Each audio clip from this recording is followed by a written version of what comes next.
Last summer, an HOA built a private waterfront sign on my family's shoreline. The problem? My grandfather owned that lake before their neighborhood even existed. Pause. They thought I was just some quiet old man living alone in a cabin. So they built docks, claimed my shoreline, and started selling million-dollar homes using MY water. Pause.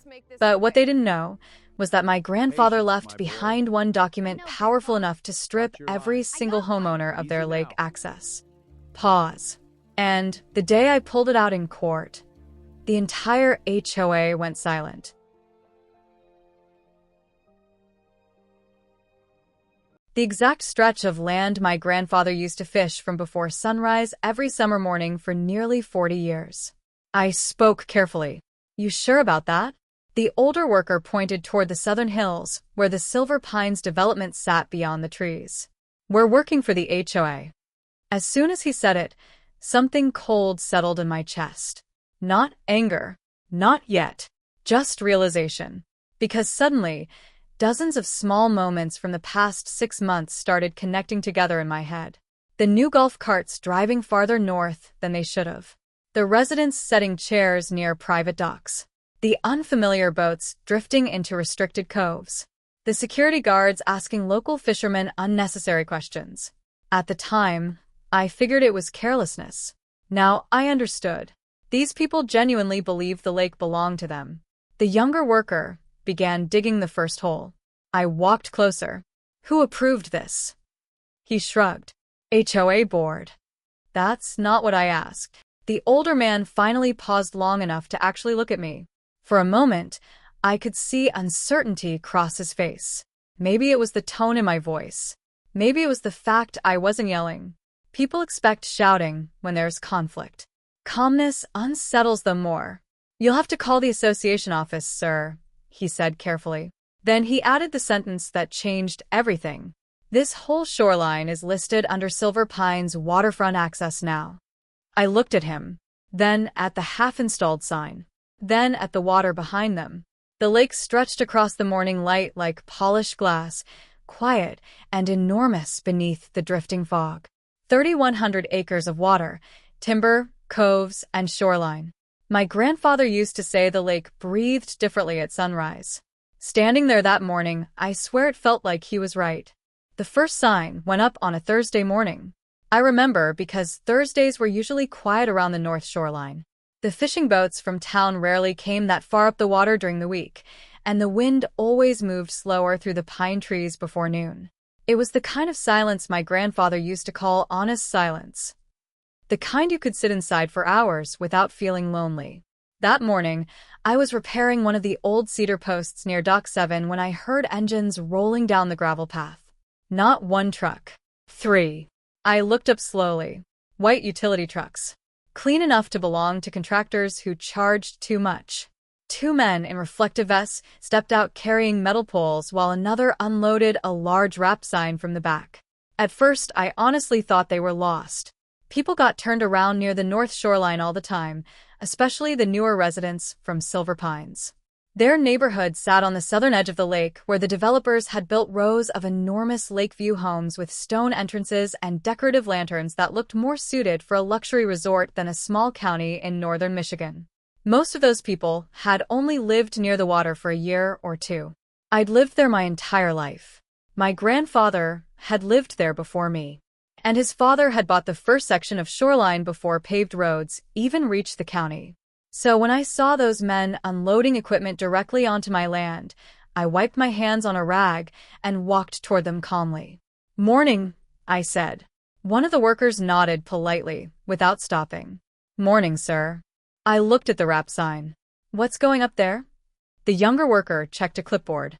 "Community waterfront marker." I stared at him for a second.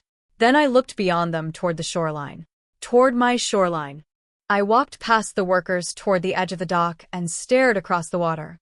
I could almost see him standing beside me again. Old canvas jacket. Coffee thermos in one hand. Fishing line in the other. "You protect the shoreline," he used to tell me.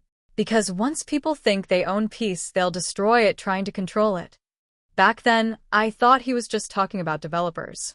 Turns out he was talking about people like the Silver Pines HOA. Behind me, metal clanged against concrete.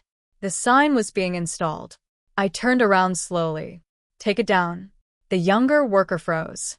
The older one sighed. Sir, we already have authorization. No, I said quietly. You have instructions.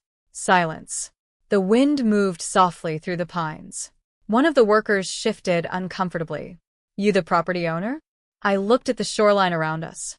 Every cedar post, every weathered dock, every narrow access trail cutting through the trees.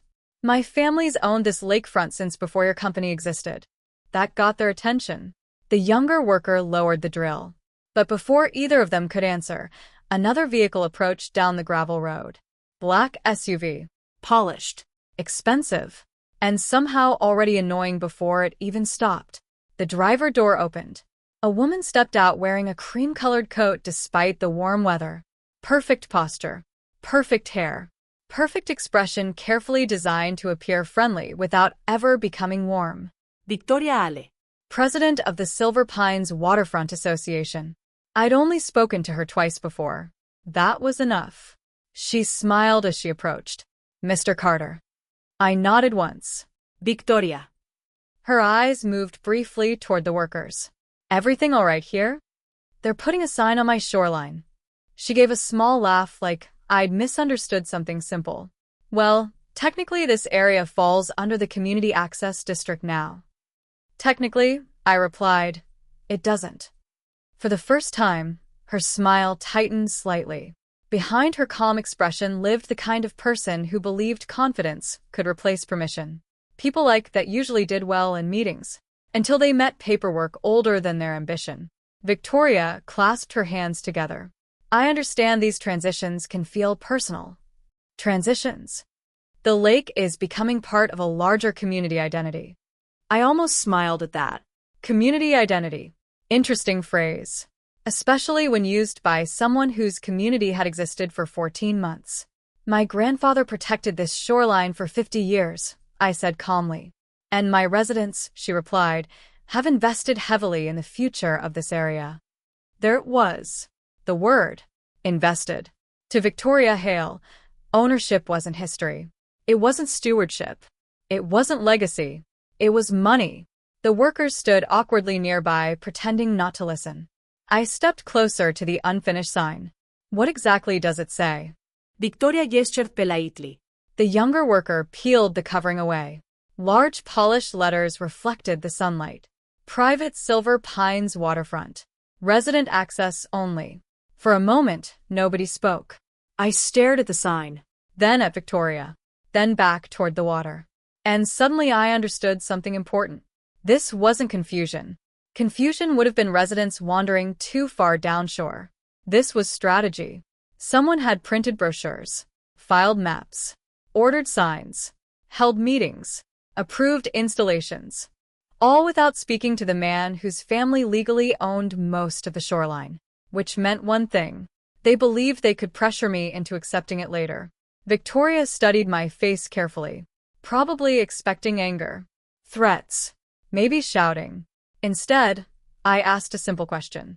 Who told you this land belonged to the HOA? Her expression barely changed. Our legal review was very thorough. That answer told me everything I needed to know. Not because it sounded confident, because it sounded rehearsed. And rehearsed answers usually hide weak foundations. I nodded slowly. Then I looked at the workers. You boys should keep your receipts. Victoria frowned slightly. What's that supposed to mean? It means, I said calmly, someone's going to pay for removing that sign. The air changed after that. Subtle, but noticeable. Even the workers felt it. Victoria's smile returned, though colder now. I'd advise cooperation, Mr. Carter.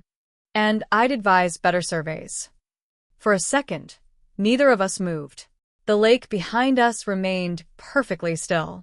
But tension settled across the shoreline heavier than fog. Finally, Victoria turned toward the workers. Finish installation. Then she looked back at me. We'll be discussing shoreline integration further at next month's county meeting.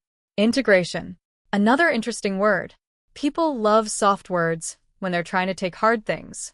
I watched her walk back toward the SUV. Before getting inside, she paused. Oh, and the community would appreciate fewer fishing boats near the southern docks. Some residents have complained. I almost laughed. Complained about fishing boats on a lake built around fishing. After she drove away, the workers finished the installation in uncomfortable silence. I didn't stop them, not because I accepted it, because sometimes people reveal more when they think they've already won. By noon, the sign stood fully installed on Carter's shoreline property. I sat alone at the end of Dock 7 watching sunlight ripple across the water. My grandfather built that dock himself in 1963. The nails were original. So were the cedar beams beneath it. I ran my hand across the weathered wood and remembered something he told me years ago during a storm.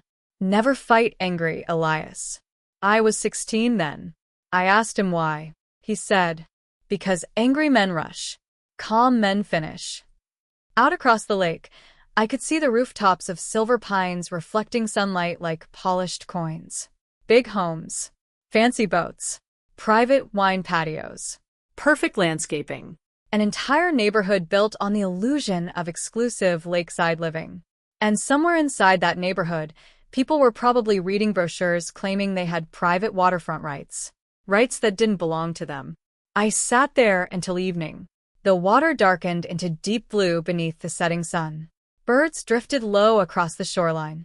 And one by one, lights began appearing across silver pines. Then my phone rang. Old Frank Delaney from the county clerk's office. His voice sounded uneasy. Elias. Yeah. You seen the new Silver Pines development maps? No. Long pause. You probably should. Something in his tone made my stomach tighten. Why? Another pause. Then he said quietly, they filed updated shoreline claims last week. I looked slowly toward the sign standing near the gravel road.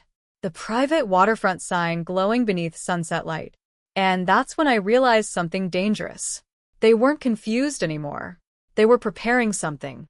To be continue. Part 2 coming soon.